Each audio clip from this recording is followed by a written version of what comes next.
मध्य प्रदेश में बीजेपी विकास यात्रा निकाल रही है। गांव-गांव, शहर-शहर विकास के काम गिनाए जा रहे हैं। प्रदेश के साथ देश के नेता भी इस मुहिम में जुटे हैं। इसी कड़ी में केंद्रीय परिवहन मंत्री नितिन गडकरी ने खंडवा में जनसभा को संबोधित करते हुए मध्य प्रदेश को नई परिभाषा दी। उन्होंने सीएम शिवराज की तारीफों के पुल बांधते हुए कहा कि मध्य प्रदेश विकास का पावर स्टेशन बन गया है और इसका श्रेय शिवराज सिंह को जाता है। उन्होंने कहा कि अभी तो विकास का ट्रेलर है, सही फिल्म शुरू होना बाकी है। इस दौरान गडकरी ने मध्य प्रदेश में 20 साल के दौरान हुए विकास के काम गिनाए तो दिग्विजय सिंह की सरकार के समय सड़कों की दशा को बताते हुए तंज भी कसा। मध्य प्रदेश का लगातार विकास हो रहा है।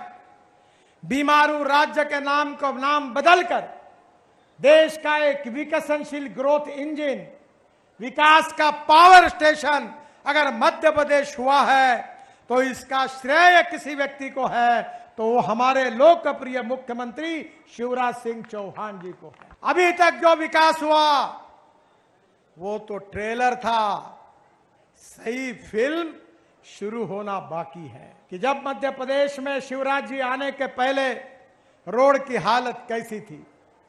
मैं नागपुर से छिंदवाड़ा जा रहा था, रोड पर इतने गड्ढे थे तो कार्यकर्ता में एक व्यक्ति जा रहा था अपने पत्नी को लेकर और बार बार पीछे मुड़कर देख रहा था। तो मुझे वो बता रहा था देखो आपको देख रहा है। तो मैंने कहा मुझे नहीं देख रहा है, वो बार बार अपने पत्नी को हाथ लगाकर देख रहा है कि गिर गई, है कि गिर गई। ये मध्य प्रदेश की हालत थी और आज मैं आपके सामने विश्वास के साथ कह सकता हूं कि पूरे रोड नेटवर्क में मध्य प्रदेश की तस्वीर पूरी बदल चुकी है। इस दौरान सीएम शिवराज सिंह चौहान ने कांग्रेस और कमलनाथ पर जमकर निशाना साधा। उन्होंने कहा कि 1.5 साल के दौरान कांग्रेस की सरकार आने से मध्य प्रदेश में विकास की रफ्तार थम गई थी। मैं कोई कमलनाथ थोड़ी हूं कि रोते ही रहूंगा, मैं क्या करूं, मेरे पास पैसे ही नहीं है, मेरे पास पैसे ही नहीं है। देखो अपन सरकार नहीं चलाते, अपन परिवार चलाते हैं। परिवार, आपका सुख हमारा सुख है और आपका दुख हमारा दुख है। पानी हो, बिजली हो, सड़क हो, सीएम राज स्कूल हो, विकास के जितने काम भारतीय जनता पार्टी की सरकार ने किए कभी कांग्रेस ने किए थे क्या? केवल बातें देने आ जाते हैं, वचन पत्र गारंटी और दे दा के भूल जाते हैं। अरे कर्जा माफ की कही थी, सबका कर्जा माफ किया था क्या? बेरोजगारों को भत्ता दिया था क्या? कुछ किया ही नहीं। ये कहते हैं और हम करते हैं। कमलनाथ दादा तुमने मेरे भांजे भांजियों के लैपटॉप क्यों बंद कर दिए? कई योजना बंद कर दी थी, तीर्थ दर्शन भी बंद कर दी थी। एक तरफ कांग्रेस की धोखेबाज सरकार जिनने वादे पूरे नहीं किए, जिन्हें वचन नहीं निभाए, जिनने हमारी सब योजनाएं बंद कर दी। अरे मेरी गरीब बहनों, बेटा बेटी के जन्म के पहले 4,000 और जन्म के बाद 12,000 जो डिलीवरी के बाद हम पैसा देते थे वो भी कमलनाथ और कांग्रेस ने बंद कर दिए थे। भी बहनों और भाइयों, आप सबका जनता का आशीर्वाद चाहिए ताकि फिर से सरकार बना के हम इन सब कामों को आगे बढ़ा सकें। उधर नितिन गडकरी के बयान को कांग्रेस अपने मुंह मियां मिट्ठू बनने जैसा बता रही है। कांग्रेस का कहना है कि मध्य प्रदेश में शिवराज सरकार हर मोर्चे पर फेल है। बीजेपी के नेता जनता में भ्रम फैलाने की कोशिश कर रहे हैं, लेकिन अब लोग इनके बहकावे में नहीं आने वाले। लोग बीजेपी को नकार रहे हैं और इसका नमूना जगह जगह विकास यात्राओं का विरोध है। आज मध्य प्रदेश में जहां आशीर्वाद यात्रा जा रही है वहां जनता का गुस्सा फूट के सामने आ रहा है। विकास किस क्षेत्र में हुआ है? भुखमरी में, बेरोजगारी में, महंगाई में, माफिया राज में, गुंडा राज में किस विकास की बात गडकरी जी कर रहे हैं? तो गडकरी जी शायद मेरे ख्याल से आंख मूंदे हुए हैं या उनकी याददाश्त खो गई है। वो समझ नहीं पा रहे हैं कि मध्य प्रदेश की आज हालत कितनी बुरी हो गई है और जनता कमर कस के बैठी है। 2023 के विधानसभा चुनाव में भारतीय जनता पार्टी को उखाड़ के फेंकेगी और इस प्रदेश की कमान कांग्रेस के हाथ सौंपेगी। मध्य प्रदेश में बीजेपी पिछले 3 चुनावों से पहले विकास और जन आशीर्वाद यात्राएं निकाल रही है। वो विकास के काम गिनाकर जनता से आशीर्वाद मांगती आई है, जबकि विपक्ष उसके दावों को नकारता रहा है। अब जब बीजेपी मध्य प्रदेश को विकास का पावर सेंटर बताने में जुटी है तो देखना है विपक्ष इसका कैसे प्रतिकार करता है। Bureau report, IND 24।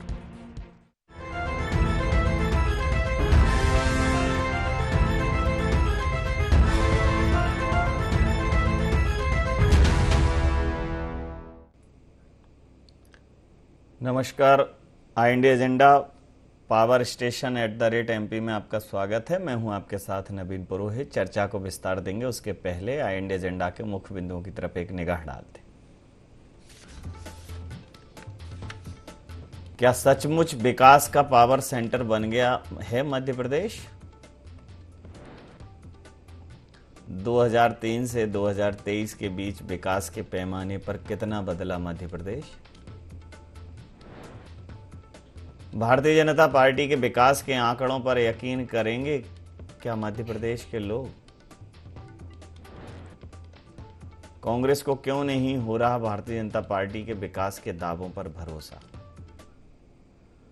नमस्कार। इन्हीं सवालों के साथ चर्चा में आप सबका पुनः स्वागत है। मध्य प्रदेश में इस समय भारतीय जनता पार्टी की जन आशीर्वाद यात्रा चल रही है और इस बार जन आशीर्वाद यात्रा का फॉर्मेट भी डबल इंजन की सरकार की तरह डबल इंजन का संगठन के तौर पर ही वो चल रही है। मध्य प्रदेश के सारे वरिष्ठ नेता तो शामिल हो ही रहे हैं, लेकिन केंद्रीय नेतृत्व भी, चाहे नितिन गडकरी जी की बात करें, राष्ट्रीय अध्यक्ष JP नड्डा जी की बात करें, केंद्रीय गृह मंत्री अमित शाह जी की बात करें, ये सब लोग शामिल हो रहे हैं। पहले मध्य प्रदेश में जन आशीर्वाद यात्रा मुख्यमंत्री शिवराज सिंह चौहान जी के नेतृत्व में होती थी और पूरे प्रदेश में वो जाती थी।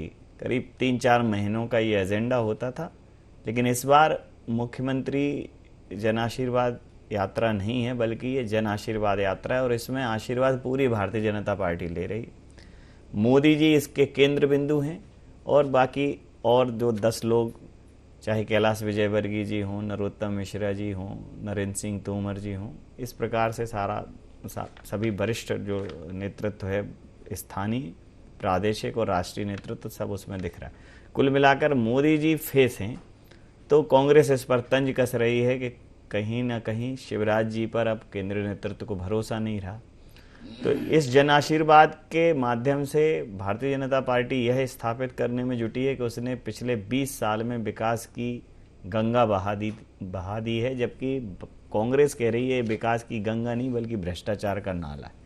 तो इसी मुद्दे पर करेंगे चर्चा। हमारे साथ चर्चा में शामिल हैं गुंजन चौकसे जी, भारतीय जनता पार्टी की नेत्री हैं, संतोष सिंह गौतम जी, उपाध्यक्ष मीडिया विभाग मध्य प्रदेश कांग्रेस के, आदरणीय रंजन श्रीवास्तव साहब, वरिष्ठ पत्रकार हमारे साथ हैं।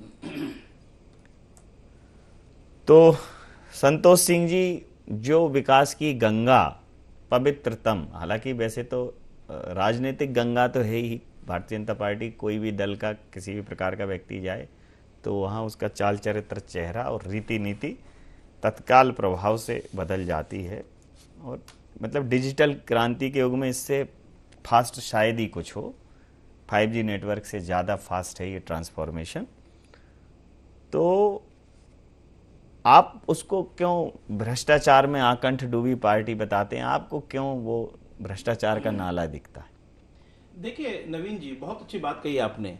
क्या आप मुझसे ये प्रश्न पूछ रहे हैं तो मध्य प्रदेश की जनता से ये प्रश्न जब पूछा जाता है तो मध्य प्रदेश की जनता क्या मुझसे भिन्न राय रखती है? मैं तो हमेशा जो राय रखता हूं कि भारतीय जनता पार्टी भ्रष्टाचार का नाला बन गई है, भ्रष्टाचार में उसने इतिहास रच दिया है। तो मध्य प्रदेश की जनता भी तो वही बात कह रही है। आप देखिए, जगह जगह मध्य प्रदेश की जनता ये कह रही है कि शिवराज सिंह की सरकार में 50% कमीशन लिए बिना कोई काम होता ही नहीं है। आपने भी देखा पिछले दिनों कितने ठेकेदारों ने पत्र लिखा, किसने किसने क्या नहीं किया, कि 50% कमीशन लिए बिना इस सरकार का कोई काम नहीं होता है। शिवराज सिंह जी भी बड़ी बड़ी बातें कर रहे थे। नितिन गडकरी जी कह रहे थे कि पूरे मध्य प्रदेश में सड़कों का जाल बिछा दिया है। शिवराज सिंह जी ने तो यहां तक कहा था कि अमेरिका से बेहतर सड़कें हैं, कोई सी भी सड़क पर निकल जाइए, यदि एक भी सड़क ये बरसात झेल पाई हो तो मैं राजनीति छोड़ने को तैयार हूं, आप चले जाइए। हम तो आज ही सुबह आए इंदौर से भोपाल के रास्ते में पूरा बाईपास पर जगह जगह गड्ढे बने हुए हैं। तो मध्य प्रदेश की सड़कों के हालात किसी से छुपे हुए नहीं है। जनता जो जमीन पर चल रही है वो देख रही है। हेलीकॉप्टर में उड़ने वाले जनता की समस्याओं को नहीं देख पाएंगे। ये सड़क पर चलते नहीं है, इसलिए कह रहे हैं कि अमेरिका से अच्छी सड़कें हैं। नितिन गडकरी कितनी दूर चले सड़क पर? हवाई जहाज से आएंगे और हवाई जहाज से चले जाएंगे, लेकिन मध्य प्रदेश की जनता जो यहां भुगत रही है वो जानती है कि मध्य प्रदेश की दुर्दशा यदि किसी ने की है तो भारतीय जनता पार्टी के इस कुशासन ने की है।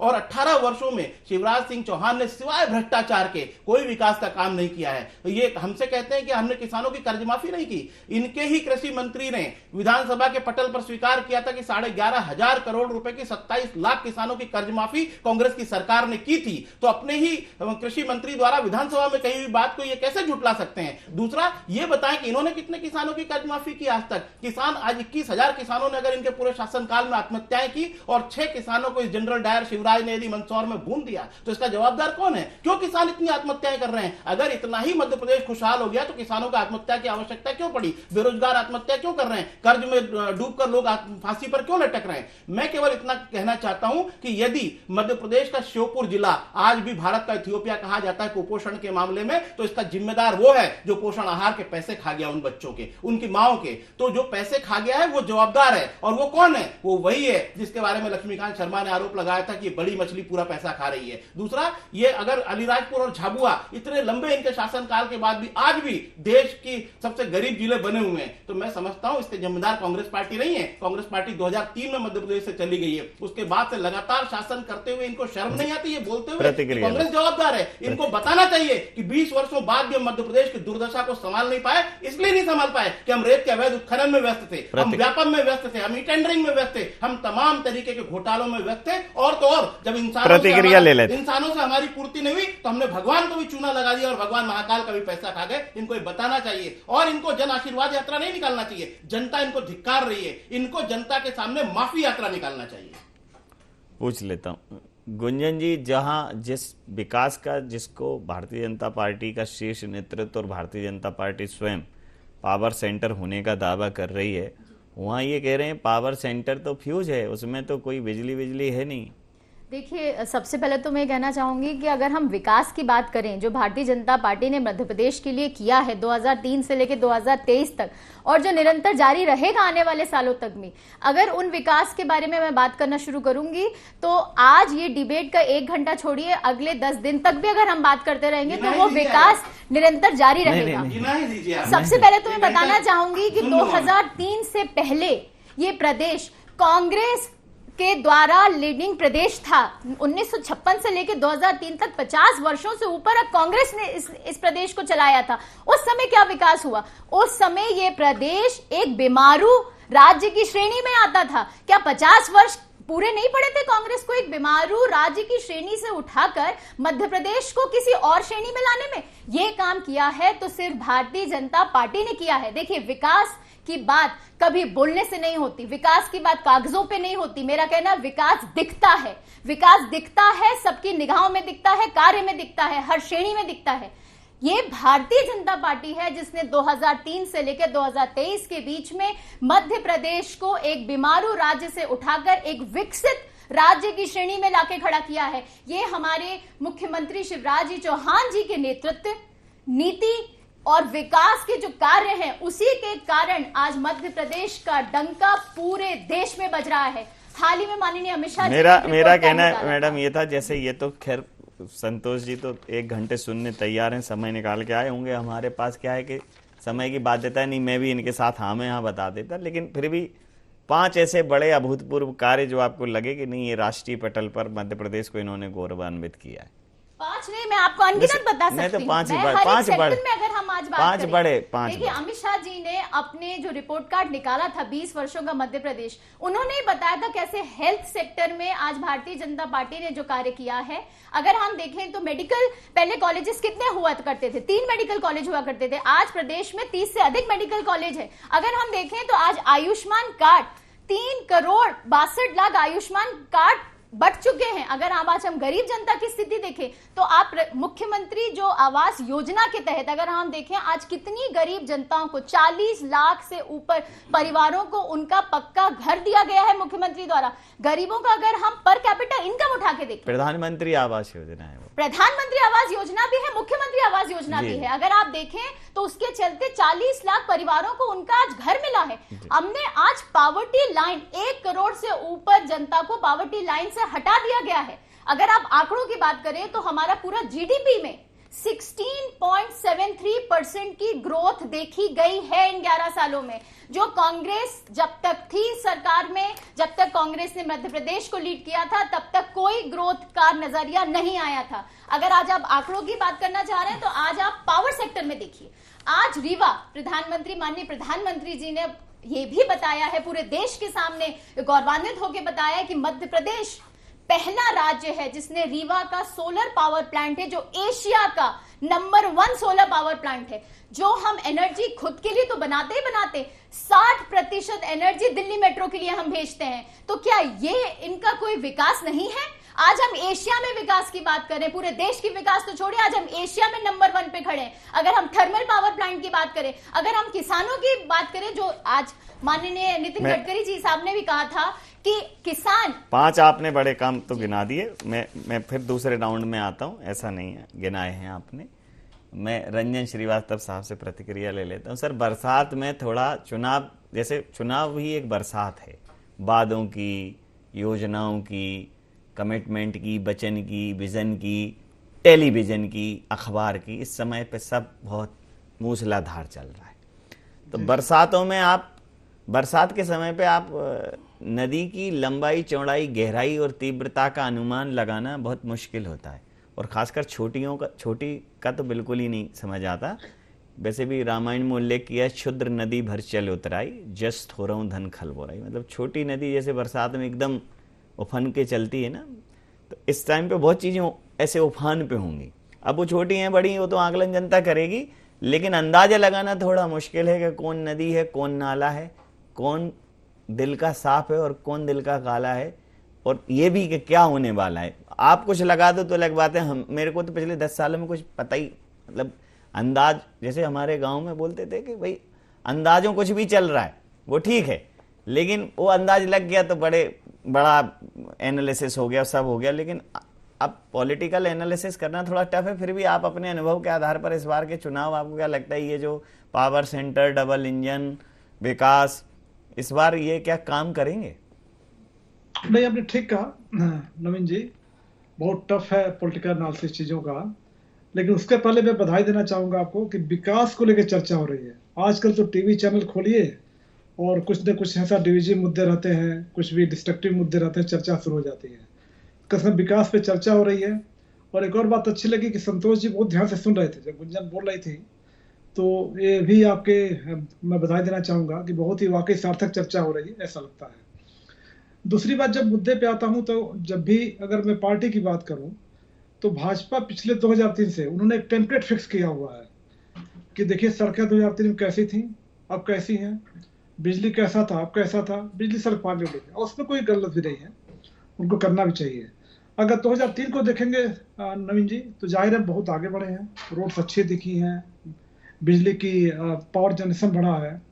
लेकिन अगर हम जैसे पावर सेंटर की अगर बात है, पावर स्टेशन की बात है, तो पावर स्टेशन तब हम मानेंगे पावर स्टेशन जब अनइंटरप्टेड पावर सप्लाई हो, क्वालिटी पावर सप्लाई हो, और हमारे जीवन में एक कुछ क्वालिटेटिव चेंज आए।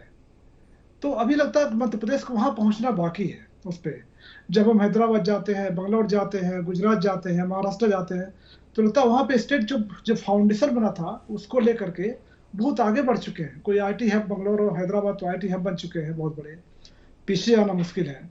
इंदौर में कंपनी भी आना शुरू हुई है। हम एजुकेशन हब है क्या, हम इंडस्ट्री हब है क्या, हम हेल्थ हब है क्या? तो अगर हम इस चीजों पे सोचेंगे तो लगता है कि हम बहुत ही पीछे हैं मध्य प्रदेश का। हम बीमारों उसमें नहीं जाना चाहें विकसित में, तो जो फाउंडेशन बना है और हम हार्ट ऑफ कंट्री है, तो लगता है उस फाउंडेशन को लेकर के अभी बहुत आगे जाने की संभावना है और काफी कुछ कर सकते हैं। ठीक बात। ये मतलब बड़ा सवाल है कि किसी भी क्षेत्र में मध्य प्रदेश ऐसा नहीं है कि पर्टिकुलरली उस क्षेत्र को लेकर मध्य प्रदेश जाना जाए। जैसे कुछ एजुकेशन हब के तौर पर जाने जाते हैं कुछ स्टेट के कुछ पर्टिकुलर प्लेसेस, कुछ आईटी सेक्टर को लेकर जाने जाते हैं, कुछ बॉलीवुड इंडस्ट्री को लेकर जाने जाते हैं। तो सबका अपना अपना एक स्वभाव है। हालांकि टाइगर स्टेट बना है मध्य प्रदेश, और टाइगर मध्य प्रदेश में जिंदा है, टाइगर वापस भी आता है, टाइगर दहाड़ता भी है। तो आप ऐसा मत सोचिए कि टाइगर को अभी पिंजरे में बंद कर दिया गया है, और पिंजरे में भी बंद हो जाएगा तो टाइगर टाइगर ही रहेगा, घास नहीं खाएगा संतोष जी।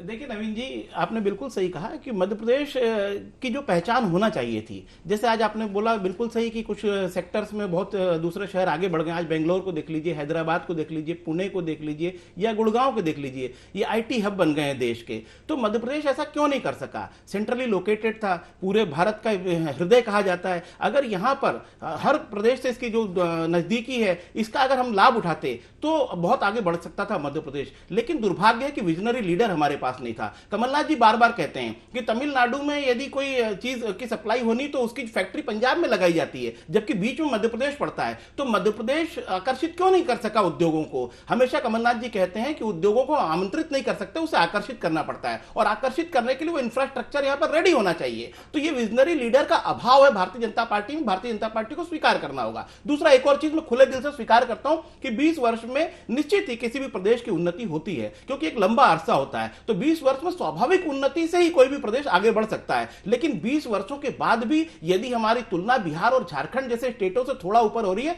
तो मैं नहीं समझता कि कोई बहुत बड़ा हमने विकास किया है। हमारी तुलना होना चाहिए थी कर्नाटक से, हमारी तुलना होना चाहिए थी दिल्ली से, हरियाणा से या पंजाब से हमारी तुलना होना चाहिए थी। लेकिन आज हमारी तुलना उनके मुकाबले नहीं हो रही है। और अभी ये कह रहे, शिवराज सिंह कह रहे हैं कि हमने ये कर दिया वो कर दिया। इनके पास न तो कोई राजस्व का स्रोत इन्होंने बढ़ाया। आप देखिए, शराब, रेत जैसे जो परंपरागत जो आय के स्रोत है, इसके अतिरिक्त कोई नया स्रोत डेवलप नहीं कर पाए राजस्व का। और उसके बाद में हर हफ्ते 3000 करोड़ रुपए औसत कर्जा मध्य प्रदेश अपने ऊपर बढ़ा रहा है। तो लगातार 3.5 लाख करोड़ रुपए का जो कर्ज के बोझ तले जो दबा हुआ है मध्य प्रदेश, इससे उबरना एक तो बहुत मुश्किल है। अभी हमारी गुंजन जी ने कहा कि मध्य प्रदेश जो हेल्थ सेक्टर में बहुत अच्छा काम हुआ है। तो ये कुपोषित बच्चे जो मर रहे हैं, ये कौन से सेक्टर में आते हैं? अगर हेल्थ सेक्टर में अगर ये सब चीजें ये नहीं आते कुपोषित बच्चे, तो मैं समझता हूं ये तो बहुत बड़ी मिस्टेक है गुंजन जी द्वारा। कुपोषित बच्चे मध्य प्रदेश के माथे पर कलंक बन गए हैं, उनकी लगातार मौतें हो रही हैं। और श्योपुर जिले के कारण मध्य प्रदेश पूरी दुनिया में बदनाम हो चुका है। आप देखिए वहां की तस्वीरें आती, जो बच्चे कुपोषित है, उनकी माएं भूख से मर रही है, उनको दूध के पैसे नहीं, उनके कुपोषण आहार के पैसे नहीं है। और लगातार देखा जा रहा है कि पोषण आहार में भ्रष्टाचार हो रहा है। तो ना हेल्थ के मामले में, एजुकेशन के मामले में देख लीजिए, प्रतिभा पलायन को मजबूर है यहाँ का युवा, यहाँ रोजगार नहीं मिल रहा है। और दूसरा, अभी इन्होंने बोला कि घर बनाकर दिए। मुख्यमंत्री ने कहा था कि 2022 तक हर किसी के पास अपना घर होगा। लेकिन दुर्भाग्य है कि मध्य प्रदेश के कई लोग आज भी तंबुओं में रहने को मजबूर है, झोपड़ियों में रहने को मजबूर है। लेकिन उसके बाद भी विकास के इतने बड़े बड़े दावे, लानत है भारतीय जनता पार्टी की सरकार। देखिए, मैं एक ही बात कहना चाहूंगी कि संतोष जी ने जिन राज्यों का नाम लिया, और कांग्रेस बिल्कुल विकास की बात करती है, लेकिन कांग्रेस सिर्फ एक परिवार के विकास की बात करती है। अभी तो मध्य प्रदेश सरकार, भारतीय जनता पार्टी पूरे प्रदेश के विकास करती है। और यही फर्क है एक परिवार के विकास और एक पूरे प्रदेश के विकास में। मध्य प्रदेश डिबेट हो रही है, भारतीय जनता, देखिए, भारतीय जनता पार्टी ने कभी भी किसी एक वर्ग को टारगेट नहीं किया। और यही उसकी खासियत है कि भारतीय जनता पार्टी ने हर वर्ग, हर श्रेणी के व्यक्ति के लिए विकास किया है, काम किया, चाहे वो युवा हो, चाहे वो वृद्धजन हो, चाहे वो महिलाएं हो। जितनी वेलफेयर स्कीम अगर आप देखें, किसी भी एक वर्ग को टारगेट नहीं किया है। कांग्रेस सरकार का टारगेट एक ही वर्ग के लिए था। अगर हम 15 महीने में देखा जाए तो गरीब जनता के लिए जितनी भी वेलफेयर स्कीम्स लेकर आई थी भारतीय जनता पार्टी, अगर बीच के 15 महीने को देखा जाए, दिसंबर 2018 से लेकर मार्च 2020, उन सारी गरीब जनताओं की स्कीम्स को या तो बंद करा दिया गया था या तो उनको पैरालाइज कर दिया गया था। ये काम करती है कांग्रेस सरकार। कांग्रेस सरकार सिर्फ एक ऊंचे वर्ग को टारगेट करती है, एक परिवार को टारगेट करती है और उनके वेलफेयर की बात करती है। भारतीय जनता पार्टी एक गरीब जनता, एक किसान के वेलफेयर की बात करती है। आज भारतीय जनता पार्टी ने किसान को, आपने ये नई बात बताई, साथ साथ ऊर्जादाता, आपने अच्छा बताया ये कि अब संतोष जी इसको अपडेट कर लेना कि आप ऊंचे वर्ग को सपोर्ट करते हो, क्योंकि वैसे तो इनके ऊपर अल्पसंख्यकों की तुष्टीकरण के आरोप ज्यादा है। हालांकि आज ही पढ़ा है मैंने कहीं, चाहे वो युवाओं को लेकर स्कीम्स हो, चाहे वो किसी भी वर्ग को लेकर स्कीम्स हो, हर वर्ग के लिए अच्छाई की है, चाहे वो इंफ्रास्ट्रक्चर क्यों ना हो, चाहे इंडस्ट्रीज क्यों ना हो। अगर आप आज हम देखें, आज हम लोग ने इथेनॉल के लेके पॉलिसीज निकाली हुई है, बायोफ्यूल को लेके पॉलिसीज निकाली हुई है, थर्मल पावर को लेके, सोलर पावर को लेके। आज हमने किसान को भी बचाव दिया है, तो आज हमने ऊंचे वर्ग के लिए भी बचाव लाया। भारतीय जनता पार्टी ने अपना विकास पूर्ण रूप से किया है, हर वर्ग के लिए किया है, हर उम्र के लिए किया है, बिना किसी भेदभाव के, बिना किसी परिवारवाद के। जी देखिए, यही गुंजन जी का कहना यही है रंजन जी, कि ये जो चारों तरफ जो विकास है और हर वर्ग और हर कैटेगरी का विकास है, इसी की ऊर्जा से ये मध्य प्रदेश पावर स्टेशन बनेगा। यहाँ शिक्षा, स्वास्थ्य, सुरक्षा, law and order, industrial growth, agricultural growth, ये सारे जो पैमाने हैं और फिर उसके बाद जो सोशल जस्टिस हैं, उन सारी स्कीम्स पर भी कि ये भी इन सब पे बहुत काम किया है मध्य प्रदेश ने। ये भारतीय जनता पार्टी का दावा है। अब दावा जो भारतीय जनता पार्टी क्लेम करेगी वो जनता उसको जस्टिफाई करेगी। अगर ये किया होगा तो उसके परिणाम आने चाहिए। कांग्रेस को भी बहुत गंभीरता से मध्य प्रदेश की नब्ज को टटोलने की ज़रूरत है इस समय पे, क्योंकि Bharatiya Janata party power centre बनकर अगर ये इन 3 महीनों में कम से कम उसने ढंग की पावर सप्लाई कर दी वादे इरादों की, तो हो सकता है कि जनता रोशनी में चकाचौंध में आ जाए। ऐसा भी हो सकता है सर, क्या कहें? लॉ एंड ऑर्डर की अगर मैं बात करूं जी तो मैं आपको जी बीच जी में जी बोल जी रही हूं। मैं रंजन जी, लॉ एंड ऑर्डर तो सब लॉ जगह। एंड ऑर्डर में मध्य प्रदेश एक पहला राज्य बना जिसने महिलाओं के विरुद्ध हो रहे कानून में बदलाव लाए और फांसी की सजा तक जी, मध्य जी। प्रदेश फांसियां पहला ये है। भी बता दीजिए, आज फांसियों दिल्ली की संख्या भी में, बता आज मैं दीजिए। महिला होते हुए दावा कर सकती फांसियों की संख्या भी हूँ, बता दिल्ली दीजिए। में हम 8 बजे के बाद रोडों पे नहीं आते। आज मध्य प्रदेश की रोडों पर महिलाएं सुरक्षित महसूस करती हैं। अगर लॉ एंड ऑर्डर की बात करें तो अच्छा नहीं वो अच्छी चीज जो है वो लॉ एंड ऑर्डर में सबसे अच्छी चीज ये है मध्य प्रदेश में कि मध्य प्रदेश की पुलिस ने 35% महिलाओं को अपने यहाँ आरक्षण दिया। ये अच्छी चीज। बाकी ऐसा नहीं है। 8 बजे भोपाल का आपको अंदाजा होगा, बाकी जगहों पर नहीं है और पूरे देश में नहीं है। अभी राजस्थान की एक घटना देखी तो मध्य प्रदेश में भी होती है, छत्तीसगढ़ में भी 4 दिन पहले हुई थी। लेकिन अब चूंकि इस मामले में लोग सेलेक्टिव हो जाते हैं तो मैं भी थोड़ा सेलेक्टिव हूँ। मैं अभी रंजन जी से ही बात करूंगा कि सर जो मैंने बोला था कि ये तमाम वादे इरादों के जो की एनर्जी से कहीं अगर रोशन कर लिया उन्होंने मध्य प्रदेश, तो हो सकता है कि देखिए मैंने देखा और मैंने बहुत संभ्रांत और बहुत ज्ञानवान और बहुत बौद्धिक लोगों को देखा कि एक खड़े डिब्बे में भी कम से कम मध्य प्रदेश में 1000 लोग, 1000-2000 लोग तो मेरी नॉलेज में होंगे जो खड़े डिब्बे में यात्रा कराए। तो ऐसा नहीं है, ये देश बौद्धिक रूप से इतना सक्षम है कि जब एक जेसीबी चलती है तो 50 लोग उसको बड़े कौतूहल से देखते हैं। तो जब जन आशीर्वाद चल रही हैं, रथ चल रहे हैं, यात्राएं चल रही हैं, डिब्बा खड़ा है जो नहीं चल रहा है लेकिन लोग उसमें घुस रहे हैं, आनंद ले रहे हैं, ये आनंद की अनुभूति अगर परमानंद तक पहुंच गई तो फिर हो सकता है कि हो जाए, मतलब डबल इंजन काम कर जाए। देखिए बहुत इंपॉर्टेंट सब्जेक्ट है नवीन जी, और इंपॉर्टेंट टाइम भी है। ये जो चुनाव हो रहा है, जी जी, हम आत्मनिर्भर भारत की बात कर रहे हैं। सरकारों को तय करना है, चाहे कांग्रेस सरकार है, बीजेपी सरकार है, कि वेलफेयर स्कीम और इंफ्रास्ट्रक्चर में बैलेंस हमें कैसे करना है। अगर प्रधानमंत्री रेवड़ी कल्चर की बात बोल रहे हैं तो रेवड़ी कल्चर बहस होनी चाहिए कि आखिर हम चुनाव आते आते हम रेवड़ी बांट करके वोट लेना चाहेंगे या विकास के नाम पे वोट लेना चाहेंगे। तो ये बहुत ही अच्छा चुनाव है। अगले 5 साल वाले बहुत इंपॉर्टेंट हैं मध्य प्रदेश के लिए कि हम कहाँ से कहाँ पहुंचेंगे। और लगता है कि कोई पार्टी आए उनको वचन दें या फिर रिजॉल्व करें कि मध्य प्रदेश को गुजरात या कर्नाटक या जो बड़े स्टेट है हैदराबाद जैसे सिटी हैं वैसे बना के रखेंगे, तो लगता है कि ये चुनाव सार्थक होगा मध्य प्रदेश के लिए। बिल्कुल सही का। समय सीमा के चलते मैं ये चर्चा यहाँ समाप्त करूंगा। आप समस्त महानुभावों का बहुत बहुत धन्यवाद, बहुत बहुत आभार। तो मध्य प्रदेश के चुनावों में दोनों दल पूरी जोर आजमाइश के साथ मैदान में हैं और दोनों ही दल अपनी अपनी जीत का दावा कर रहे हैं। जहां मध्य प्रदेश का भारतीय जनता पार्टी का नेतृत्व और भारतीय जनता पार्टी का जो केंद्रीय नेतृत्व है वो मध्य प्रदेश को पावर स्टेशन बता रहा है। अब पावर स्टेशन जो है वो रोशनी का परिचायक है और जब रोशनी होती है तो जब कहीं जलसे होते हैं, कहीं कोई कार्यक्रम होता है और उस जगह पर अगर रोशनी की व्यवस्था ना भी हो तब भी लोग टेम्परेरी अरेंजमेंट करते हैं, जेनसेट लगा देते हैं या और तमाम ऐसी प्रकल्प हैं जिससे वहाँ रोशनी हो जाती है और उस जगह पर फिर रहने वाले लोगों को तो आनंद की अनुभूति होती है, भले ही उसके बाद वहाँ धूल उड़ती दिखाई दे। तो इस रोशनी से भरमाना नहीं है।